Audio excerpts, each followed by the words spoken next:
My name's Eli Delaney, and I have the honor of meeting some pretty cool people. These are the entrepreneurs, the artists, the creatives, the game changers that are making a positive impact in the people that they meet. And I'm a firm believer that the people that you meet can get you anywhere you want to go. And this show is my way of sharing them with you. It's my way of also helping you meet cool people. All right, we are back with another episode here, and we are at the Badass Business Summit. The awesome thing is we have this cool equipment, which I love. I'm bragging about that part because I don't normally have this. I'm usually behind my computer with the green screen, purple background, all that kind of stuff, so it's kind of weird. But it's a lot of fun, and we are here with Robb Conlon. And Robb, you and I met through Success Champions about a year ago. It was a long time ago. We had a great conversation. Talked a lot of stuff about podcasting because that's the stuff that you do. Yep. And then we haven't talked for a long time. And it was hilarious because they started this, and Keith had actually asked me to come in and be one of the podcasters. And he was like, okay, who do you want to have? And I was like, well, Robb and I haven't talked forever. It's a good excuse for us to get back and start chatting again, which is awesome. Absolutely. So how are you, my friend? I've been really well. The year has gone by really fast, but the same, which is like, because I saw that too. Because when you pulled in here, I had just come back from the HEB, which is not a HEB, by the way, in Texas. I learned that it's not HEB, it's HEB. Yep. But I just come back from HEB and I roll into the parking space and I look in the vehicle next to me and it's you, and I'm like, oh my gosh, it's Eli. Yeah, This was just really cool to see. But I've been very well, and this has been a fun time for me. I have this is where I thrive, is building relationships with people, and business has been going well and everything like that. But life throws its challenges, but it's nothing that time and little elbow grease and little money sometimes can't fix. So I'm doing great. Well, the great thing about events like this is that it's a chance for, especially for those of us who have gotten to know each other in the virtual world, to come in and actually meet and shake hands and give hugs and all that kind of stuff, which is awesome. That's where I thrive. And that's where, for me, and it's hilarious because I was telling somebody yesterday, I have a friend who I had known since probably 2011, 2012, and I considered her a very, very good friend of mine. We didn't meet until 8 years later in person. Whoa! Because we live in such a virtual world. Yeah. But even from that time, we just we just happened to never be in the same city at the same time. And I was off and on doing speaking, traveling around the country and stuff like that. And it wasn't until it was 2018. Yeah, it was when we actually met in person for the first time. And it was hilarious because she had gotten into the speaking circuit. She had never done that before. And she got into it. She's like, Eli, why aren't you doing this more? And I was like, well, because I did it for a while, needed a break. And she was like, this is the most amazing thing ever. You need to do this. And she convinced me to get on a plane and go to Vegas for an event she was speaking at. Oh, wow. And that's how it happened. Yeah. It's so fun when things like that happen. Or I have bumped into so many people who I have known right before this, Stacy, who I met just weeks ago online. And she's like, we literally almost bumped into each other. And she goes, Robin, Stacy, right. One of those just incredible things. And a lot of these relationships for me are very, very new because I've only been a part of this organization for about a year. Okay. But some of the roots go really deep. Like Donnie, of course, the guy who's in charge of all this. I met Donnie through a podcast that I produced a number of years ago. That show, I think, is on its 425th episode now. Oh, wow. Nice. But like episode 181 was that clown. Sorry, hilarious. Donnie. We love Donnie. We clown. It's on okay. Donnie, We can still call him a clown. I know, but like my team and I, we were just starting off my company, and we heard this guy, and we were like, "This guy's got really good stuff to say." Like more than any other episode I think that I've ever listened to of the 3,000 plus I've made. Right. I went back and I listened to that like 2 or 3 times. Oh, I'm like, nice. This guy is something. So it's neat to see the culmination here, and I know they're planning a bigger version of this next year. I think it's still going to be here, but okay, that's going to be awesome. It's going to be. It's a good event. It'll be bursting at the seams, that's for sure. Yeah. Okay, so we just like rocked right into it. Let's tell everybody, what do you do? Yeah. Because so My team and I produce podcasts for businesses to use as a sales and marketing tool to find their ideal customers, basically. Right. And it's not so much that we want, you're not going to be Joe Rogan, because Joe Rogan is like this Because he's Joe Rogan. island anomaly who started like the first podcast in the before times. And, he's also one of those people, he was famous before he had a podcast. Right. And so I've always looked at that with the podcasting world of like, if you're a celebrity, you kind of don't count because you've already got an audience. Right. But the first, so what we do for folks is help them to create a niche podcast, something that is a very small audience. And like, Yeah. I'm sure people are probably going like, why would you want a podcast with a small audience? It's because you've distilled that audience down to high value listeners. Right. And that's the focus, but also to have your guest be a prospective customer for your business.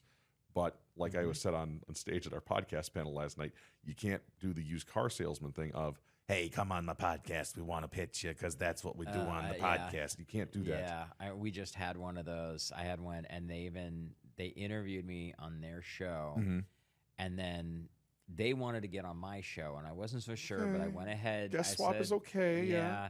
I'm not a big fan of that. I mean, if it fits well, awesome. Sure. So here's a great example of this was like Doug Mitchell, he's here. Yep. It was so hilarious because we had the whole conversation about it. It's like we talked. We had a virtual coffee, and he was like, "Yeah, I'd love to have you come on the show." And I was like, "That'd be awesome, thank you." And it's like, "By the way, I'd love to have you come on my show." But it was very natural, and it was like I knew we were going to gel really well and have a good conversation. And so that was a different kind of situation. It's not really a swap like a lot of them. It's like, well, okay, if you come on, you can come on my show, but I want to be on your show. And that's where this other one was kind of going. But it was funny because then I was like, all right, I'll let it go. We'll give it a try and see. The conversation that I had when I first met him was okay. We ended up interviewing, and I know I rocked it because he's like talking about the notes that he was taking. But then he booked on my show, and when he booked on my show, he didn't fill out any of the information. Oh. And so I basically said, hey, I'm going to cancel this. Go back and re-sign up, but fill in all the stuff. Ghosted completely. Oh. And I'm like, okay, bye-bye.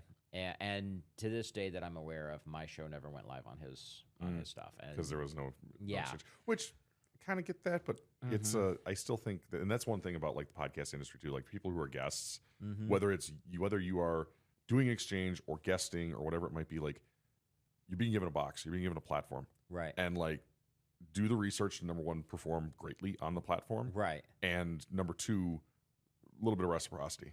I think that's the one major thing that I have a huge. There's a lot of things in the world I have like a little bit of an issue with. Things like hunger in my community and homelessness and things like that. Things I want to fight, if you will. Right. But one of the things for like the podcast industry that I want to fight is like guests that don't promote the stuff that they've been things. Yeah. It's rampant. I mean, you have people on and they don't do it. And I really want to like, that's my PSA for the day is like, if you get invited on a podcast, please promote it because you've been given a gift. So this is great because I'm glad that you brought that up because for me, like my clients, I'm teaching them, I'm like, hey, getting on podcast is awesome. It's one of the best things you can do to help promote your business, but you have to realize you're not looking for their audience to be your clients specifically. Yes, sometimes it happens. That's awesome. That's the ultimate goal. But you might get on some podcasts that are fairly new, and they might have 10 listeners. 2 of them are their mom and their dog. So but that's okay because your prospects are already looking you up on social media. They're already cyber stalking you to figure out, does he know what he's doing? Is he legit? Does he have good information? Do I even like the way they talk? And so by you promoting that podcast, they get to see that you're active. They get to experience you. And it shows that you've got to have some kind of clout because of the fact that you're on these shows. Right. Even if they're small shows. And even if they're small shows. It's funny you mentioned this exact thing because for folks who are like, if you're not going to promote, like, why wouldn't you want a like gallery? Like I just put this on my website. Yeah. We just redid our website. And at the bottom of one of the pages about me are all the things that I've been on. And of course, this is going to go on there. What I did with Doug the other day is going to go on there. What I did with Michael the other day was going to go on there. All of these things that people can see, like, holy cow, Right. Like Rob, and I have to have to laugh a little bit because Keith Bovine was in here earlier, and he's like, "You realize that one of the things you said on Doug's show, we made a poster of." I'm like, "Are you serious?" I was standing right like, there when yeah, you said you that. were. That's Yeah. right. You were. That's You were last right there. night. Yeah. But yeah, he's like, "You realize we made a poster?" And it's like, Yeah. Oh, it's hilarious. And no, but that's great stuff. And so that's the kind of thing is like when you say, like when you're out there talking, first and foremost, especially for people that are getting into the speaking arena, whether that be Yes. podcast stages, whatever, you need a lot of practice. So getting on those small shows not a bad deal. No, not at all. Because if you're going to screw it up, do it on the small stages, not the big ones. But then you have great nuggets. It's so funny. I've had people go through and I've posted like audio clips or things like that, and I've had people come back and do like show me memes with a quote. And I'm like, that's a pretty good phrase. I like that. They're like, well, it should be. You said it. Oh, okay. Yeah. That's And when somebody transforms the content you've made, that's a win. exactly. It's a major win. Yeah. And it's so funny because one of the things I've started doing for clients is going through this, like an interview process where I will help them get their first interview. I coach them through how to be a great guest and stuff like that. And then what we do is I actually do that first interview with them, and then we transform it into a bunch of clips and memes and stuff like that. And they'll come back and they see some of these quotes. They're like, did I say that? Yeah. And they they get tingles, which is like awesome. And now they've got content that they can use. And so I'm showing this stuff to my other clients going, this is what you should be doing on a regular basis because you're getting on all these shows. Why aren't you reusing this stuff? Right. I mean, like LinkedIn sometimes is like, I don't do multiple social networks because I literally don't have time. I have a business to run. Right. I have people, I have, customers to talk to and take care of and things like that, and podcasts to record.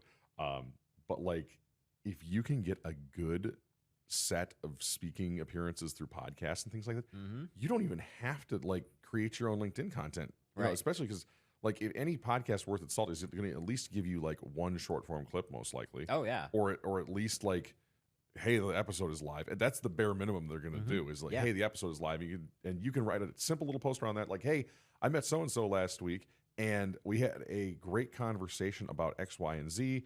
It's a text post, but hey, if you want, here's the link. Go listen to that. Yeah. And it's a basic thing there, but at the same time, like that's a post you didn't have to come up with and things like that. And people are very interested in, most likely, because if you're getting good at what you're doing, because you're practicing with you or something like that, you probably have something reasonable to listen to. So yeah. Well, and it's so funny because so I have an exercise that I put together, and it was like, because I'm creating all this content behind the scenes, and so my team's helping with some of it, and then I'm doing some of it myself. And I went through and put together this map that shows, okay, you have a 30-minute interview. Let me show you how to take that 30-minute interview and turn it into 28 different pieces of content. Slice and dice. And some of it is video, some of it's blog posts, some of it is emails, some of it is author quote cards, which are the memes. Yeah, totally. And you have all these different things, and people are seeing this. And when I start mapping it all out, it's like, okay, well, we'll get 10 of this and 5 of that and 2 of these and 1 of these. And then we go through and we add it all up, and we're like 28 different things. They're like, oh. And I'm like, that's why you need to get on those shows. Right. My new favorite, GIF quotes. GIF quotes. Okay. So instead of like, hey, here's a picture of Rob, here's the cool thing he said. Right. In like Canva and stuff like that, you can have it be, you can have everything kind of wash onto the, it pops in and everything. It is one of the easier things. Like if you don't want to do a full video, just do a GIF quote, because it is the motion catches people, and LinkedIn will cycle it over and over again if you're on it, which is kind of cool. So it kind of repops. That's one of my favorite like little secret weapons for people is like the GIF quote. I'm gonna steal that. I don't know one. if you. I've done a couple of them we haven't done recently. You'll have to. I haven't done one in the past like month or two, but I've done a few of them, and they look really nice if you get everything to kind of slide in and. Right. Nice. Yeah, so okay, GIF I gotta quotes. get my guys on that one because we do like audiograms and reels, quote cards, and the cool thing is like we'll get out of an interview.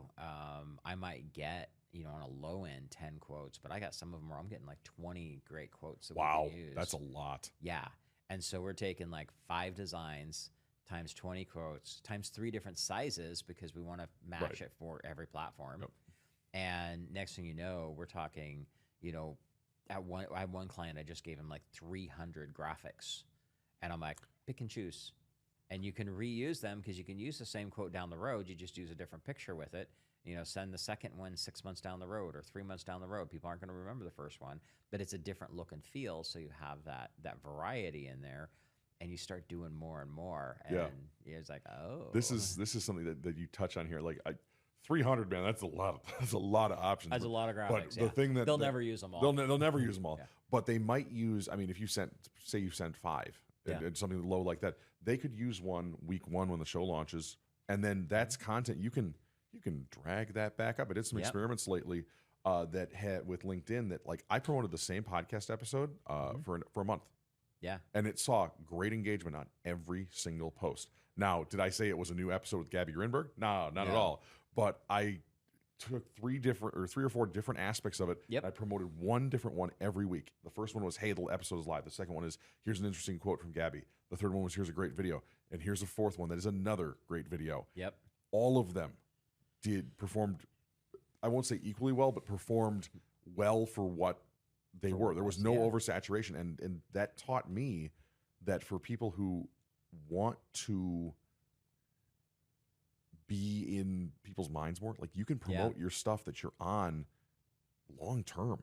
Yeah. Like it is it's, you don't want to make it like, hey man, I was on stage at this, Halloween convention or something like that. Don't date it like that, and lock it to a certain time of year. Don't throw a Santa, be a video with you with a Santa hat on in July or anything like that. I mean, unless it's a Christmas in July thing. Christmas in July. You can go with that, yeah. But okay, maybe March. So, but it's most content is fairly evergreen. Yeah, and I don't think people realize that. Yeah, it is funny because I know a lot of people come to me and they're like, I just don't know what to post. I'm like, okay, well that's easy. Yeah. Let me help you with that. And we do that. I mean, you know me, I'm an email guy, so we help with creating that evergreen email process. So, I don't know if you've heard me say this. My running joke is I could go outside today and get hit by a bus today and still sell you stuff for 3 more years. You have told me that. Yes. You have told me that. So, because my campaign is evergreen, 3 years, it runs, and when it gets to the end, it just loops back to the beginning because nobody remembers that far back. That's insane. Yeah. And it works really well, by the way. I literally have clients come back to me a decade later to do business with me because they just happen to be ready at that particular point. But the same principle applies to your social media. And so you take those nuggets from your podcast whether it's your show or being a guest on somebody else's show, and reuse those, and you find those great quotes, those you telling a story about a client situation, things like that. And all that does is just retells your story multiple times, multiple ways. You mix and match it, and next thing you know, you've got a ton of content, super easy. And now when people come to you, they're like, oh, okay, he knows what he's doing. Yeah. Which is exactly what we're looking for with it. Yeah. It's the one thing I'm looking at too is like with, we talk about things that are evergreen, but sometimes things change, yes. In life, or like, let's pretend for a moment that, I mean, there's still hair here. But let's pretend that, I decided to shave my head. Yeah. Or something like that. And that's a big thing. Like that content, because people will see me on LinkedIn and like, oh, Robb's bald now. Like, okay, cool. And, but if I post a picture of something with hair back on it, it's maybe not as evergreen, but I think you can almost spin that too, of like, hey man, here's something cool from back when I had hair. Yeah. I've done that. I actually have like evergreen posts for podcasts that I've been a guest on. I have evergreen posts like, hey, here was a show I did a while back with Robb. We had such a great conversation. I talked a little bit about XYZ. If you need something to listen to this week, here's a link for it. You see how kind of it's super casual and it's evergreen. And I have my social media software designed to literally recycle that every 7 months. Wow. That's a decent cadence, man. Every 7 months, if people start 90 days, people will remember. I just saw this. Yeah. But yeah, it falls off. It's cool. But that's the cool thing is because it's in 7 months, and then I do that with every show. So it completely keeps recycling through, and then the new shows come in, And so I'll do a couple of posts about that right away. And those usually the first one, like immediately. One comes out like a week to 2 weeks later. And then the third one is a recyclable, and it just keeps going through. But then every show, I have that same process. So more and more and more content, because when it hits like that 7-month mark, I got all this other stuff queued up for every 7 months, and it's just going to keep rolling. So I'm adding new stuff, and the old stuff is recycling at the same time. Right. So next thing I know, sometimes I'm posting 3 times a day. Wow. And most of it's automated. Cool. And that's where you can just keep doing that. I have posts that are going live just in the last couple of weeks from podcasts that I was interviewed on 2 years ago. Wow. And I just like, hey, if you need, here's a cool flashback. Here's something that a great conversation I had with XYZ, whoever it was, and you should check it out. Here's a link. And it just recycles back through that. So that's the cool thing about it, is your stuff is valid. If you do it right, your stuff is valid overall. Yeah, stuff like AI changes things. And Yeah. like, oh yeah, hey, this is how you should make content in 2022. Well, that's before ChatGPT showed up. So right, yeah. Yeah, everybody's on the AI thing, and everybody comes to me for the AI stuff because I'm the automation guy. And they're like, what are you doing? It's like, oh, there's a difference. And there's a difference between AI and automation, and I have a love-hate relationship with AI. Oh, I do too. I do too, man. Larry's out there. Larry and I are going to definitely have to duke it out at some point. That's fair. I mean, I think AI is tremendously helpful. Yeah. But oh yeah, definitely. Can it replace everything? No, I don't think so. I think I go into like Riverside FM, which we use, folks record and everything. Like that. And it's like, hey, we've made these little clips for you, and it's like, well, there's 8 of them, but 6 of them suck. Right. Like, and there's one that's meh, and then there's one that's like good. Right. Like, on a scale of 1 to 10, I've got 6 2s. Yeah. A 4 and a 7. Like, So do you use anything else for that? For making your clips, like Opus or any of those kind of things? We've looked at Opus. We've looked at what's the other one? There's another one that was just updated here recently. Yeah, there's several of them. There's several of them. I'm not really a big fan of those because it's. So, and I'll partake this with, I got to make sure I put this in the show notes because I do have a link. I am an affiliate for it, but Minvo has been awesome. Was that the one that I made? I'm loving Minvo. Okay. I'm loving it. It does a great job. It'll pull like one interview. I'll pull like 21, 22 clips. Wow. And I'll easily find 10 great ones out of it. Yeah, and I have a lot of control over the editing and everything. So that's one we'll go through. Okay. So we could talk geeky stuff. Oh, sure. Yeah. Yeah, definitely. So if somebody is looking at starting a podcast for their, like, finding their clients, what's just a couple of quick things that they should start taking into mind when they're going to do that? I think the things to take into mind are you all in on this? The one thing you shouldn't do when you do a podcast is like, oh yeah, we'll just kind of throw it in with the rest of the marketing efforts. Don't do that. Right. Like, podcasting takes effort. There was a great analogy that was come up at the happy hour last night of podcasting is like a baby, like a human pregnancy, where you have to spend 9 months basically getting this thing ready. Right. You can't stop taking your prenatal vitamins at month 4, right? Because that affects the impact of the kid on the way out. It's one of these things with a podcast that you should not start a podcast if you are not willing to commit to it 100% of your efforts for at least 9 months. Right. And so I think that's where I would start with people is like, make sure you're up for this. Right. And isn't the stats something like 80% of podcasts never make it past like the 10th episode or something? Ready for another great analogy? Yeah. Podcasts are like baby sea turtles. If 100 of them hatch on the beach and they're crawling towards the water, before they're even out of the eggs, 20 are dead to seagulls. Oh. Which is episode 2 for a podcast. Right. By the time they make it to the water, episode 8, 40 more have been eaten by seagulls. Wow. So even before the little turtles are in the water, little turtle podcasts are in the water, they are down to 40% of them only left. So 40 out of 100 will survive past episode 8. And the curve for that, Eli, goes like this after. It crashes. It's so, ridiculous. Last night, it was funny when you guys were on the panel doing all the podcast stuff. I decided to look up. So this is my second podcast. So and we We are roughly around 50 episodes Mm-hmm. now. I launched it November 22nd of 23. And so, Perfect. and I've been every week, Yep. always going for it.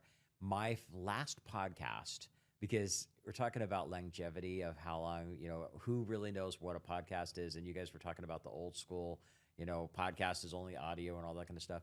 My first podcast was called Driving Your Marketing. The episodes are still up there. Mm-hmm. That was started in 2012, and I had 102 episodes before I gave it up. It's pretty good back then, especially because it was way harder to make those. Yeah, way harder. And then I was like, wait a minute, I had an internet TV show before that, back when nobody knew what an internet TV show was. And we had no other explanation because Zoom was not normal. YouTube didn't even exist back then, all that kind of stuff. Go back to 2009, I had an internet TV show it was called Ustream. And it was basically set up cameras. We streamed it live. And it was a very rare thing. There wasn't a lot of people. We actually had a great audience, a bunch of people. We had no clue who they were. Oh, really? That was in 2009. Yeah. And we took the audio out of it, turned it into a podcast as well. So that's still up on iTunes. Right. Yeah. And actually, that's funny that you mentioned those two old shows, because I have a show that's old. And of course, I have customers who have, sunset their shows and things like that. When starting a podcast, like one of the other things people should probably think about too is that I call it the zombie apocalypse, because there are all of these dead podcasts out there. Right. I have one, you have two. Yeah. Everybody else, there's hundreds of thousands of them. Only 99,000, I think 305, according to Podmatch, 99,000 podcasts out there are interview-based podcasts that have published something in the last 2 weeks. Yeah. It's ridiculous. It's crazy. And it's like there is this vast iceberg of content that's beneath the waves, if you will, or these legions of dead podcasts, if you will. Yeah. And so it is sometimes hard to stand out if you're making something new. But honestly, by consistently making something and publishing it, so that people have an active feed, that pushes you further up. I mean, just being consistent past 50 episodes, you're already in the top 5%, right? Exactly. Which is awesome. Okay. So we are getting close to time, and I know you and I both have actually somebody on stage we want to go see. Yes, so we do. We're going to wrap this up a little bit sooner than we normally would have, because I think you and I could probably talk for about 10 hours. Yep.